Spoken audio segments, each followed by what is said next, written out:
ეხა მეორე, უკვე რა თქმა უნდა ასაკის სხვა არის, ეს არის უკვე დაბადებიდან 3 წლამდე, შემდეგი ტრავმა, რომელსაც ქვია ორალური ტრავმა და ამას იწვევს დაუკმაყოფილებელი მოთხოვნილებები, ოღონდ აქ ორი ვარიანტია, ან ზედმეტად დაუკმაყოფილეს ბავშვს და ჯერ ნათქვამი არ აქვს და ყველაფერი შესრულებული აქვს და ყველაფერი გამზადებული აქვს, ან არა აინტერესებს არავის ის ბავშვი, ვის ახსოვს ის ბავშვი, აქვს მოთხოვნილებები და ვერ იკმაყოფილებს და აქ ძალიან საინტერესოა ეს როლები, რას იწვევს, რა თქმა უნდა, ნახეთ, ეს როლები სხვადასხვა იქნება, როცა ზედმეტად დაუკმაყოფილეს და გაათამამეს და ფუფუნებაში აცხოვრეს და ხელი არ გაანძრევიეს, რა თქმა უნდა, როლი სულ სხვა იქნება და როცა ვერ დაიკმაყოფილა, სულ სხვა, ხო, სულ სხვა ხასიათის როლი და ეს აქ ძალიან კარგად ჩანს.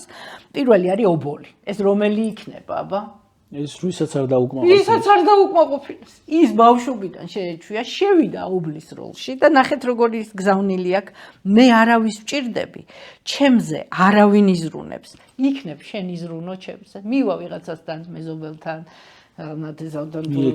მიეკედლება ან ბებიასთან, რომ აი არცალია ჩემთვის არავის და ბებო იქნებ შენ მაჭამო, ან იქნებ შენ მეთამაშო. ხო, აი სულ ეს აქვს, რომ ჩემზე აი და იქნებ შენ იზრუნო, ობლის როლი, ხო? მაგრამ ამ ობლის როლს ისე ეჩვევა მერე რომ აღარ რო იზრდება, აღარ ჭირდება ეს ობლის როლი, მაგრამ ქმართანაც ობოლია, შვილთანაც ობოლია, ნათესავთან, დაქალთან, მეზობელთან, ნათესავთან, იმიტომ რომ ვერ იხსნის ამ ნიღაბს. შეეზარდა, იმიტომ რომ არა აქვს ეს გაცნობიერებული, ხო? და როგორც კი გააცნობიერებს, რა თქმა უნდა, შეიძლება აქედან გამოსვლა, მაგრამ მინდა გითხრათ, რომ მოსახლეობის 98% კვდება ამ როლებით, გაუცნობიერებლად. სადღაც 1-2%-ია, ვისაც უნდა რომ აქედან გათავისუფლდეს და გააცნობიეროს. აი გაიხედეთ გარშემო და მე მინდა მეთანხმები. თვითონ სპეციალისტები ხვდებით, რომ ეგ ტრამვა გაქვთ და აცნობიერებთ, რომ თვითონ სპეციალისტებს ჩვენ ხო პირადი თერაპია გავლილი გვაქვს და ეს ყველაფერი ხო გავლილი გვაქვს. ჩვენ არა გვაქვს უფლება ისე სხვასთან ვიმუშაოთ. რა თქმა უნდა, პირადი თერაპია ჩვენ თუ არ გავიარეთ, ისე არა გვაქვს უფლება რომ სხვასთან ვიმუშაოთ. და ნახეთ ობლის როლი, რომელიც არაადეკვატურად საერთოდ რო აღარ ჭირდება იმ ქმართანაც ობოლია, ყველგან ობოლია, ხო? შემდეგი, ნებიერა, ეს არის უკვე როცა გაათამამეს. ზამზარეული, რაღაცა, შვილო ოღონდ თქვი და გაჩდება ყველაფერი, ხო? ნებიერა, ანუ გათამამებული, როლს ესე ქვია და მესიჯი. ნახეთ, აი ძალიან სახიფათო მესიჯია. დაუყოვნებლივ იზრუნეთ ჩემზე. უკვე ითხოვს ეს, იმიტომ რომ შეეჩვია ბავშვობიდან. ეგრევე ქონდა ყველაფერი და რო იზრდება ვერ გამოდის ამ როლიდან. და ეხლა წარმოიდგინე ეგეთი ცოლი რო ყავდეს, რომ აი მე ეხლა მინდა რაღაცა ქურქი ან ჩექმა და დაუყოვნებლივ უნდა ვიყიდო, რომ დაგიბრახუნოს ხელი. აი ვინაიტანს ოქროს თევზები მინდა. ხო, ანუ ხო წარმოუდგეთ, ძალიან რთულია, ხო? მაგრამ მისთვის ეს ჩვეულებრივია, იმიტომ რომ ამას არის ეს ისწავლა ოჯახში და ამას შეეჩვია და არც ესმის სხვანაირად როგორ უნდა ვერ იცხოვროს. წხდება, ხო? ვერა. ხო? ისანდაზე მაგაზე შეჩვეულს ნუ მიაჩვეო და მიუჩვეულს ნუ რა თქმა უნდა, იქ მაგ თემაზეა და ხო და ამიტომ ტყილა კი არ არის რომ ის თქვა ჩვენ ურთიერთობაში მე ვეღარ ვაწყობთ ურთიერთობებს, ის ქმარი თავის ტრავმებშია გაჭედილი, ეს თუ ცოლი თავის ის იქიდან არ გამოდის, ეს აქედან აი როგორ გავდა აისახება ბავშვს. რა თქმა, ბავშვებზე ყველაფერია, დედისაც, მამისაც და ბებისაც და პაპუისაც კიდე. ბავშვებზე ყველაფერი აისახება. კი. ხო, შემდეგი არის, ესე იგი, მესამე, მეოთხე და მეხუთე როლები. ამ როლებს ეძახიან კომპენსატორულ როლებს. რას ნიშნავს ახლა კომპენსატორული? რაც ბავშვობაში დააკლდა, იმას თვითონ უკეთებს სხვა ადამიანს. ანუ რაც თვითონ დააკლდა, სხვა ადამიანს უკეთებს და ამითი აკეთებს თავისი ტრავმის კომპენსაციას. ეს როლებია დედიკო, ფერია და გადამრჩენელი. მე მაგალითად ძალიან გაჭედილი ვიყავი ფერიის როლში და გადამრჩენელი იყოს ბუნებრივია. არა, ეს ყველაზე აქ რასაც ვამბობ, ქალიც, კაციც. უბრალოდ დედიკო ძალიან კარგად ასახავს შინაარსით, რომ დედიკო ეს არის მზრუნველი, თორე კაციც შეიძლება იყოს დედიკოს როლში, რატო არა? ყველაზე რო ეს პატრონობს და მთელი მისი ხელფასი რომ მთელი ნათესავი დაპურებული ყავს და მთელი ყველაფერი, ხო? ეს დედიკოს როლია, მე რა რო კაცია, უბრალოდ დედიკო ქალი ხო არქეტიპულად არის დედა. ინსტინქტით და კაცი ინსტინქტით არის მებრძოლი, მეომარი და აი ეს დედის არქეტიპი რა არის, ზრუნვის არქეტიპი, უპირობო მიღების და ამიტომ დაარქვეს როლს დედიკო, თორე აქ სქესეს არ გამოხატავს, რა თქმა უნდა. კაცი შეიძლება გაგახსენდებათ ეგეთი კაცები. ყველაზე როგორ პატრონობს და როგორც წესი ბიზნესმენებიც არიან, ან ექიმები არიან და ყველას ხო, აი რაღაცა ეგეთი, ხო. დედიკოებო კამერები გვჭირდება ბიზნესმენები. დედიკოს როლში გაჭედილი ბიზნესმენები. ხო, აი დედიკო ფერია და გადამრჩენელი. მე მაგალითად ძალიან ვიყავი ამ ფერიის როლში. და გეტყვით მაგას. დედიკოს გზავნილი სამყაროში არის ესეთი დედიკო ყველაზე იზრუნებს. ანუ მე ყველაზე ვიზრუნებ, ყველაზე. მე მოვიცავ ყველას, მე ყველას დედა ვარ. დედიკო ყველაზე იზრუნებს. და ეს პირდაპირ ჩანს ხოლმე რა და სხვა შორის არც ისე იოლია ამ როლიდან გამოსვლა თუ გააცნობიერა ადამიანმა და იარა ფსიქოთერაპიაზე ან თვითონ გააცნობიერა, წაიკითხა ლიტერატურა და მოусმინა ვიდეოს, ან ხშირად ესეც არის და მივიდა სამსახურში და უცბად ყველას აღარ უსხამს ჩაის და ყავას, იმათ ისეთი პრეტენზიები ექნებათ და ვიღაცას ეწყინება, ვიღაცა ის შეიძლება დაკარგო მეგობარი, იმიტომ რომ მეგობარი შეჩვეულია რომ შენ აღვიძებ ყოველდილას აღვიძარის ნაცვლად ურეკავ და აღვიძებ და როგორ კაცო არ დამირეკე, ჩამეძინა და გამიფუჭდა საქმე. უკვე აქეთ საყვედურს ანუ შეიძლება მეგობარი დაკარგო, ვიღაცა გაანაწყენო, მაგრამ ეს გარდაუვალია. შეიძლება იმ წუთას ეს მტკივნეულია, მაგრამ საბოლოო ჯამში ძალიან სასარგებლო იქნება, იმიტომ რომ შენ იქნები ადეკვატური. ერთ როლში გაჭედილი კი არა, დედის როლში მარტო მაშინ იქნები, როცა დაგჭირდება და დანარჩენი იქნები ის რაც ხარ. ადეკვატური. ანუ შენი ნაღდი რაც ახარ, შენ ის იქნები. მაგრამ თვითონ ადამიანსაც უჭირს ამ როლიდან გამოსვლა, იმიტომ რომ ნარკოტიკივით არის, იქიდან იღებს სიამოვნებას. აბა რა ვქნა, თუ აღარ ვიზრუნე, საქმე აღარა მაქვს. აბა რა, ესე იგი ჯერ ისიც ხვარი რომ საზოგადოება ვერ იღებს ამას და გთხოვს რომ ისევ დაბრუნდა იმ როლში, ხო? გთხოვს პირდაპირ და კარგავ ვიღაცა. გთხოვს ერთია და საზოგადოება ასე მგონია რომ უკვე მოცემულობათ აღიქვამს. მოცემულობათ აღიქვამს და აწყობს ეს იმ საზოგადოებას. ერთია და ამას არც გიფასებს. რა თქმა უნდა, ეს ჩვეულებრივი ამბავი გონია. არც გიფასებს. აი ხო პირობითად დედიკო ვარ მე და დაგისხით ჩაი, არც შეიმჩნეთ, მაგრამ მიშო არ არის დედიკო და დაგისხათ ჩაი.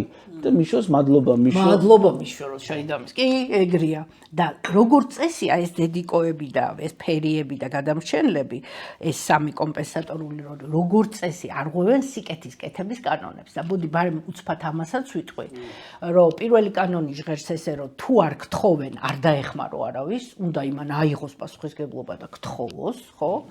ახლა თუ მათხოვარი არ არის, მათხოვარი პირდაპირ ზის ითხოვს, ხო? იქ სხვა თემა. გთხოვს, არა, ის სხვა თემაა, მაგრამ დანარჩენი ესენი ეს როლები, დედიკო, ფერია და გადამრჩენელი არ ელოდებიან არავის, რომ იმან ითხოვოს დახმარება. ეგრევე თავით გადაეშვებიან. ანუ პირველ კანონს ყველა ვარიანტში არღვევენ. და მე ვფიქრობ მეორე კანონსაც და ნახეთ როგორ ჟღერს ახლა სიკეთის კეთების მეორე კანონი, რომ თუ გთხოვა აიღო პასუხისმგებლობა, მოვიდა და გთხოვა ადამიანმა დახმარება, მაშინვე არავითარ შემთხვევაში არ უნდა დაეხმარო, კარგად უნდა მოიფიქრო, ეს მართლა შენი დასახმარებელია, თუ ის თავის პასუხისმგებლობას შენ გკიდებს. და როგორც წესი შენ გკიდებს, თუ ესეა, უბრუნებ უკან პასუხისმგებლობას იმ ადამიანს და ეუბნები, რომ მე ახლა შემიძლია ამის გაკეთება, მაგრამ არ გავაკეთებ, იმიტომ რომ ეს შენი გასაკეთებელია. შვილებთან ძალიან უჭირთ ქართველ დედებს ეგა, რომ აი ეს შენი ასალაგებელია და მე არ აგილაგებ, მაგრამ მე ვერ ითმენს და მაინც ულაგებს, ვერ ითმენს და ჩანთას მაინც შაულაგებს, ვერ ითმენს და ტანსაცმელს მაინც თვითონ დაუდებს მეორე. არა, ის მისი პასუხისმგებლობა. კი, ის მოვიდა გთხოვა, რომ აუ დედა რა მოდი რა და ხალხისა და ჩანთა ჩამილაგე რა მეზარებს. უნდა უთხრა, რომ მე მაქვს ახლა 5 წუთი რომ ჩანთა ჩაგილაგო, მაგრამ ეს შენი გასაკეთებელია და უნდა მოეფერო აკოცო, კი არ უნდა უთხრა შეუძლელო და რაღაც. არა. მაგრამ ვინ აკეთებს ამას? ოღონდ მოიშოროს ის და რაღაცა, ხო? ძირთად სულ კომპრომისზე მივდივარ საკუთარ სინდისთან ხოლმე რა და სინდისი გვეუბნება რომ არ გინდა ეხლა რა ეს აფუჭებ ამითი შვილს, მაგრამ ოღონდ მოიშორო, ოღონდ არ იყოს კონფლიქტი და აი აკეთებ, ხო? ძირთად ეს. ბავშვიც კაი ხასიათზე რო იყოს. ხო, და ბავშვიც კაი ხასიათზე რო იყოს. გუშინ წამოხდა მარიკა, სანდრო ფეხსაცმელს დაჯექი მეთქი მან და გაწმინდოს თვითონ. აი, რაში ეხმარება მამა. აი, ძალიან კაი მაგალითია. ძალიან კაი მაგალითია, დედას უჭირს ეს ჭიპლარის გადაჭრა და მამა ეხმარება, რომ დედასთან გადაჭრას ჭიპლარი. აი, ცოცხალი მაგალითია. სურამში რო ჩავალთ ხოლმე, თქვათ ხანდახან წყალი არ მოდის და წყალი ამოსატანი და ავიღებ და ჭურჭელს რაღაცას მივდივარ დედა გოგი ბავშვს ნუ უშვებ წყალზე. ხო. რა ბავშვია, დედა 40 წლის. ხო, მამა ჩემო წავიდეს.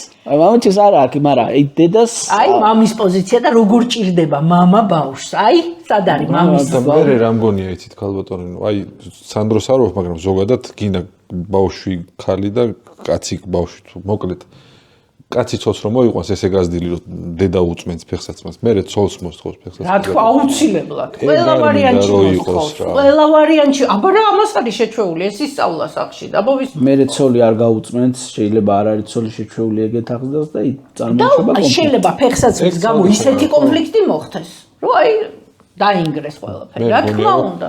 ცოლია არ მოყავს კაცი, იმის თუ ფეხსაცმელები უწმინდოს რა. ნამდვილად. ნუ გემრიელი საჭიროება გაკეთე შეგდე ხო? რატომ ისე გემრიელი საჭიროებას ვაკეთებ ჩემო ვიშო? იცი რა, ორი ადამიანის, ქალის და კაცის ერთად ყოფნის მთავარი აზრი ის არის, რომ ეს ადამიანები ერთმანეთის გვერდით უკეთესები უნდა გახდნენ და ამაში ეხმარებიან ერთმანეთს, უნდა უხაროდეთ ის ცხოვრების გზა ერთად გაიარონ, იმიტომ რომ ის ამის გვერდით უკეთესია და ესეც იმის გვერდით და უხარიათ ეს. ის კი არა რომ პირიქით დამცირება. ისე კი არ გაიგოს ვიღაცამ რომ ფეხსაცმლის ვის ცოლი ვინც ფეხსაცმელს წვენს ვაკნინებ. თუ ეს არის ურთიერთშეთანხმებით და რა თქმა უნდა. სურვილით კი ბატონო. აბსოლუტურად ყველაფერზე შეთანხმება შეიძლება. აი აბსოლუტურად ყველა თემაზე და კარგია ეს თემა რომ წამოჭერი. შეიძლება სულად შეთანხმდა ის ცოლ-ქმარი იმაზე რომ აი შენ ხანდახან დარეცხე თებშები რომ მე ძალიან არ მომბესდეს და მე ხანდახან გავწმინდავ შენ ფეხსა. რატომაც არა? გავწმინდავ სიამოვნებით შეთანხმებაც არ იყოს და ეს არის რაღაც შეურაცხყოფელი არ იყოს, მაგრამ ის რომ იმპერატიულად რომ ადექალო გაწმინდა, ეგრე ბოდიში. ხო, რა თქმა უნდა. კი ბატონო და აი ეს ძალიან მნიშვნელოვანი მომენტია, რომ ადამიანსაც უჭერს იქიდან გამოსვლა უკვე ნარკოტიკივით აქვს ის. იმითი ცხოვრობს, იმითი იღებს მთავარ სიამოვნებას. ძალიან ესე იგი რა არის იცით ეს ცვლილებები ყოველთვის არ არის სასიამოვნო, მაგრამ ყოველთვის სასარგებლოა. ეს უნდა ვიცოდეთ რა. არა უშავს რაღაცა პერიოდი. კინეული არ არის სასიამოვნო, მაგრამ ყოველთვის სასარგებლოა და ეს უნდა გვახსოვდეს და ასევე ვერ იღებს ამას საზოგადოება, ხო? ეს დედიკოს როლი ვთქვით, ზრუნვა, ფერიის როლი. ნახეთ, ფერიას აქვს ძალიან საინტერესო გზავნილი. ვის უნდა სასწაული? რიგში ჩადექით ყველას და გეხმარებით. აი, გენიალური გზავნილი აქვს და აი მაგ როლში ვიყავი მე ძალიან გაჭედილი.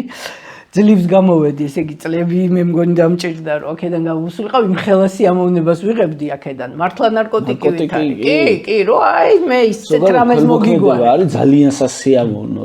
აი ზოგჯერ მეკითხებიან ხოლმე რომ რა განსხვავებაა იგივე არ არისო ფერია და დედიკო? არ არის, სულ სხვადასხვა რაღაცა. დედიკოსთან წამყვანია ზრუნვა და ეს გზავნილში ჩანს რომ დედიკო ყველაზე იზრუნებს და ფერიასთან ნახეთ რა არის წამყვანი, ვის უნდა სასწაული. ის ისეთ რაღაცას მოგიგვარებს რომ ვერავინ რო ვერ გააკეთებს. ფერია, სიურპრიზიც მათ შორის, აი ფერია საჭირო რომ აიქნიოს ის ჯადოსნური ჯოხი. ჯადოსნური ჯოხი ხო ფერიას აქვს, დედიკოს კი არა. დედიკო უბრალოდ იზრუნებს, ხო? მაგრამ აქ სასწაულები ხდება. ეს ისეთ რაღაცას გააკეთებს, რომ აი, არ ვიცი. მოგვევლინა ფერია და მოგვიგვარა ყველაფერი, ხო? ანუ ეს ძალიან ისეთი როლია, მომხიბვლელი და ადამიანს ეს უმაღლებს თვით შეფასებას, მაგრამ ეს ყველაფერი არაჯანსაღია. არ უნდა დაგჭირდეს შენ ამ გზით თვით შეფასების ამაღლება, ხო?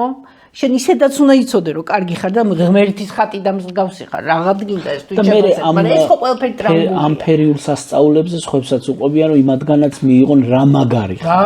შენს მეტი ხო ამას ვერავინ აი შენ ხარ, შენ რო არ ყავდე ჩვენ სამეგობროში, ხო დავიღუპებოდით. ვერც ბილეთს ვიჟოვიდით, ვერცად ვერ წავიდო. ამაცა, ხო?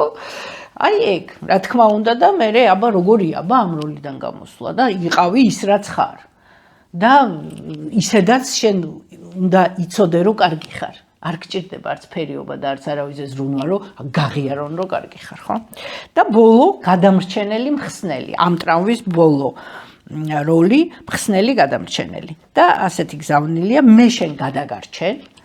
მე დავრჩები მოკრძალებულ და უცნობ გმირად ზოროს ნიღაბში. ეს რატოა იცით? ძალიან ხშირად არის რომ ეს ადამიანები არც ამჟღავნებენ თავის სახელს, ისე აკეთებენ ვიღაცის გადარჩენას. მაგრამ ყოველთვის ესე არ არის. მთავარი მესიჯი, მთავარი მაინც ამათი არის ის, რომ მე შენ გადაგარჩენ და აი პირდაპირ ეძებენ სიტუაციებს, რომ ვიღაცა გადაარჩინონ და თუ ეს სცენარი აქვს, მაგალითად გოგონას, ხო? აუცილებლად მოიზიდავს შეყვარებულს, ან ლოდს, ან ნარკომანს, ან მოთამაშეს, რომ ის უნდა გადაარჩინოს თავისი სიყვარულით და ის უნდა გამოასწოროს. და უამრავი ახლა მე ამდენი წელია ვმუშაობ, 23 წელია უკვე ვმუშაობ ადამიანებთან. იცით რამდენი შემთხვევა მომისმენია, რომ გოგოს ასე დაუწყია ბიჭთან ურთიერთობა და თვითონ განარკომანდა, გახდა მომხმარებელი. თვითონ. არა და მისი ხო გადარჩენა ამ ბიჭის თავიდან, მაგრამ მე იმან გაასინჯა ის პლანი მოაწევია, ამას მოეწონა და მე გაჩნდა დამოკიდებული. ძალიან ბევრი შემთხვევაა. აი ვერც წარმოიდგენთ იმდენ, მაგრამ თავიდან იყო გადარჩენა ამ ბიჭის, მეტი არაფერი. ეს უნდოდა. მაგრამ რა თქმა უნდა არ გამოვა ვინ ვის გადაარჩენს, ესე იოლი კი არ არის. მთელი ფსიქოთერაპია ჭირდება, რომ რაღაცა დამოკიდებულებისგან გამოიყვანო ადამიანი და ყველაზე ხანგრძლივი ფსიქოთერაპია მაგათ ჭირდება. ეგ 2 და 3 მოსვლა არ ყოფნა. ეხლა შენ ჯერ ერთი ცოლი არ უნდა შევიდეს ფსიქოთერაპევტის როლში, ეს ანგრევს ურთიერთობას. დავიწყოთ აქედან და კაი რომც შედვიდეს არაფერი შედეგი არ ექნება. ვინს გადაარჩენ, ვის ხო და ასევე ბიჭები ხშირად მქონია შემთხვევა, რომ მოსულან და აი 3 შეყვარებული ყავდა, 3-ვე დეპრესიული, უმამო, საშინელი ბავშვობის ტრამვებით და ამან უნდა გადაარჩინოს და ამაში ხედავს აზრს.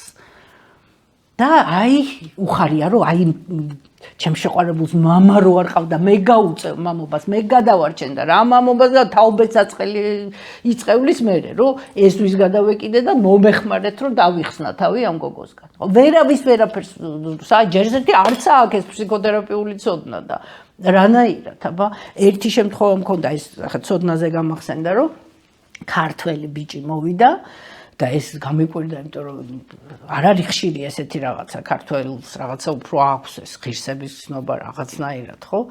და აღმოჩნდა რა, რომ ყავდა რუსი შეყვარებული, რომელიც ცემდა ამ ბიჭს. საინტერესო რამეა. ხო და ეს ითმენდა და რატო ითმენ მეთქი და მე მაგასო ესე იგი მოძალადე მამა ყავდაო მითხრა, რომელიც ბავშვობაში დედაზე ძალადობდა, ეს ტრამვა აქვს და ეხლა ის მამას რო არ რა თქმა უნდა თუ არ აპატია მშობელს, შენც იგივეს გაიმეორებ, ეგ ფსიქოლოგიური კანონია და ეხლა ის მამის იმას იმეორებსო და მე მგონია რომ მე მოვეხმარები ამის განკურნებაში, აი ჩემთან რომ ამას დაიკმაყოფილებსო, განიკურნება ამ ტრამვისა. გესმით? აი როგორ შეცდომაში იყო შესული. და ასისხლიანებდა ის გოგო. კი. აი ხო წარმოუდგენელია. ხო და არ ვიცი, აი ისეთ შეცდომაში შეიძლება შევიდეს ადამიანი, როცა ეს ელემენტარული ფსიქოლოგიური ცოდნა მართლა ყველას უნდა კონდეს რა, რომ იმას დარწმუნებული იყო, რომ ამითი იმის ტრამვას განკურნავდა. ამ დროს ნუ აი სრული აბსურდია, ხო? მაგრამ იმას ესე ჯეროდა. ამიტომ აი სკოლაშიც, უმაღლესშიც ეს ელემენტარულ დონეზე მაინც აუცილებელია აი რაღაცა ელემენტარული ფსიქოლოგიური განათლების მიღება, რომ თუნდაც შვილი არ დააზიანო, შენ თავს თუ გადადედა, შენ თავი აღარ გაინტერესებს, თუნდაც შვილი რო არ დააზიანო, ხო? კარგი. ესე იგი, აქედან აბა მეორე ტრამვიდან რომელიმე როლი ხომ არ გეცნოთ მეგობრებო? კი, ბევრი. და გროსტო რატომ ეცნო? შეიძლება რომ რაღაცა ბუკეტი გქონდეს ადამიანს. ხო, აი კი, როგორ არა, შეიძლება ამ 5-დან 2 და 3 ტრამვაც გქონდეს მიღებული, 5-ვეც გქონდეს, მაგრამ ერთი ხო ყველას გვაქვს ამ 5 ტრამვიდან მიღებული. ეგეთი ადამიანი არ დადის დედამიწაზე. ახლა იდეალური მშობელი ვის ყავს? არ არის არსად იდეალური ადამიანი არ არსებობს. რა თქმა უნდა, ყველა დაზიანებულები ვართ, ხო? რა თქმა უნდა.